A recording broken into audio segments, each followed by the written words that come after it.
वो स्कूटी नहीं मेरे पापा की औकात थी। आजकल मैं मायके गई हुई थी। कुछ दिन बाद जब ससुराल पहुंची तो पति घर के सामने स्वागत में खड़े थे।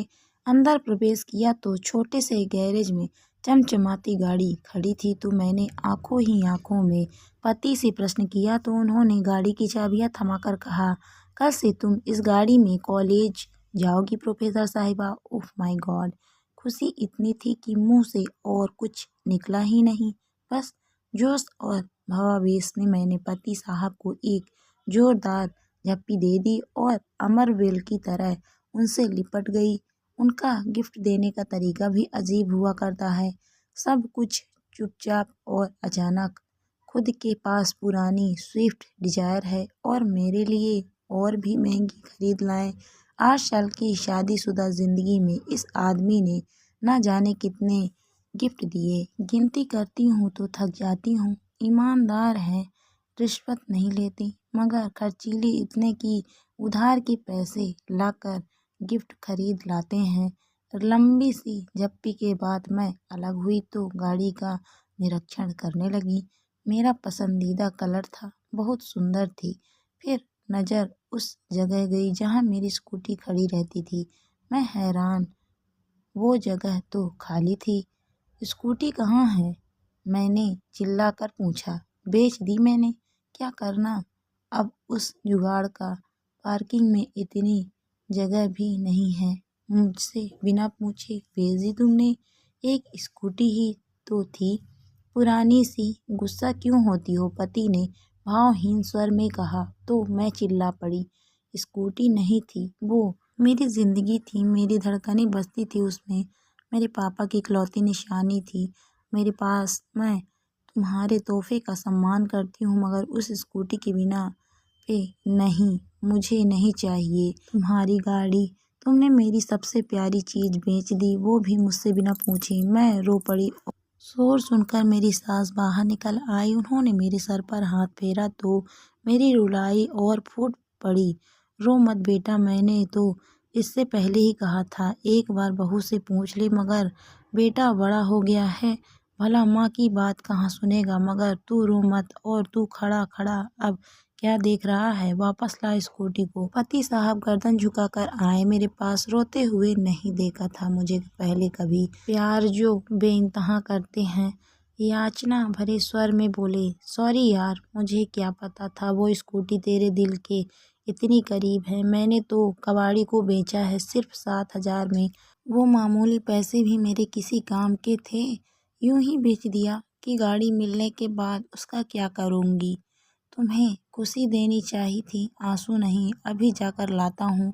फिर वो चले गए। मैं अपने कमरे में आकर बैठ गई, एकदम उदास सी। पति का भी क्या दोष था? हाँ, 1-2 बार उन्होंने कहा था कि ऐसे बेचकर नए ले लें। मैंने भी हंसकर कह दिया था कि नहीं, यही ठीक है। लेकिन अचानक स्कूटी ना देखकर मैं बहुत ज़्यादा भावुक हो गई थी। होती भी कैसे नहीं, वो स्कूटी नहीं, औकात थी मेरे पापा की।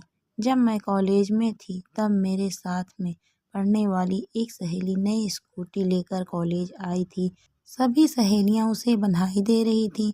तब मैंने उससे पूछ लिया, कितने की है? उसने तपाक से जो उत्तर दिया, उसने मेरी जान ही निकाल ली थी। कितने की भी हो, तेरी और तेरे पापा की औकात से बाहर ही है। अचानक पैरों में जान नहीं रही थी। सब लड़कियां वहां से चली गई थी, मगर मैं वहीं बैठी रह गई। किसी ने मेरे हृदय का दर्द नहीं देखा था। मुझे कभी यह एहसास ही नहीं हुआ था कि वे सब मुझे अपने से अलग, गरीब समझती थी। मगर उस दिन लगा कि मैं उनमें से नहीं हूँ। घर आई तब भी अपनी उदासी छुपा नहीं पाई। माँ से लिपट कर रो पड़ी थी। माँ को बताया तो माँ ने बस इतना ही कहा, छिछोरी लड़कियों पर ज़्यादा ध्यान मत दे, पढ़ाई पर ध्यान दे। रात को पापा घर आए तब उनसे भी मैंने पूछ लिया, पापा हम गरीब हैं क्या?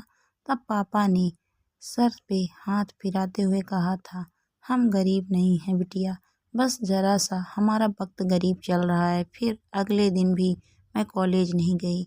न जाने क्यों दिल नहीं था। शाम को पापा जल्दी ही घर आ गए थे और जो लाए थे वो उतनी बड़ी खुशी थी मेरे लिए कि शब्दों में बयां नहीं कर सकती।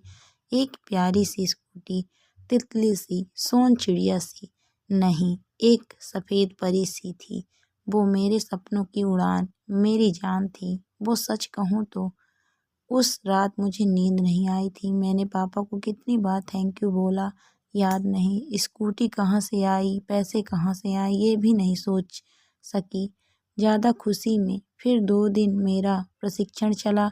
साइकिल चलानी तो आती थी, स्कूटी भी चलानी सीख गई। 5 दिन बाद कॉलेज पहुंची, अपने पापा की औकात के साथ, एक राजकुमारी की तरह, जैसे अभी स्वर्ण जड़ित रथ से उतरी हो। सच पूछो तो मेरी ज़िंदगी में वो दिन खुशी का सबसे बड़ा दिन था। मेरे पापा मुझे कितना चाहते हैं सबको पता चल गया। मगर कुछ दिनों बाद एक सहेली ने बताया कि वो पापा के रिक्शा पर बैठी थी। तब मैंने कहा, नहीं यार, तुम किसी और के रिक्शे पर बैठी हो। मेरे पापा का अपना टेम्पो है। मगर अंदर ही अंदर मेरा दिमाग झनझना उठा था।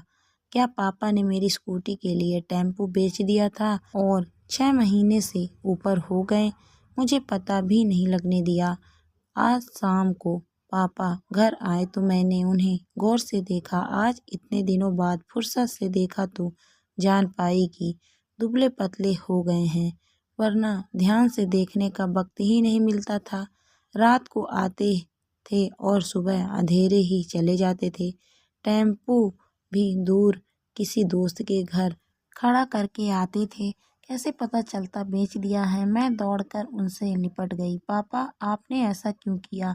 बस इतना ही मुख से निकला। रोना जो आ गया था। तू मेरा गुरूर है बिटिया, तेरी आंख में आंसू देखूं तो मैं कैसा बाप। चिंता न कर, बेचा नहीं है, गिरवी रखा था, इसी महीने छुड़ा लूंगा। आप दुनिया के बेस्ट पापा हो, बेस्ट से भी बेस्ट। इसे सिद्ध करना जरूरी कहाँ था? मैंने स्कूटी मांगी कब थी? क्यों किया आपने ऐसा? 6 महीने से पैरों से सवारियां ढोए आपने। ओह पापा, आपने कितनी तकलीफ झेली मेरे लिए। मैं पागल, कुछ समझ ही नहीं पाई और मैं दहाड़े मार कर रोने लगी। फिर हम सब रोने लगे, मेरे दोनों छोटे भाई, मेरी मम्मी भी। पता नहीं कब तक रोते रहे।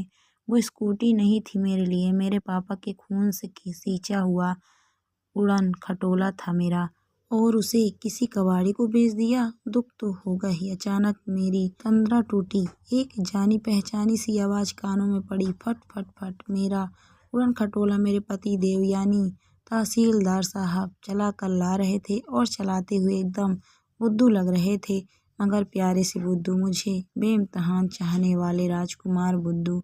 मैंने स्कूटी को अच्छे से पोंछा, उसको प्यार किया। उसमें से पापा के प्यार और खून पसीने की खुशबू आ रही थी। बहुत अच्छे से उसको कवर से छिपा दिया और पति देव के साथ अंदर आ गई। पति ने कहा, मुझे माफ़ कर दो, मुझे नहीं पता था ये तुम्हारे लिए इतनी इम्पोर्टेंस है।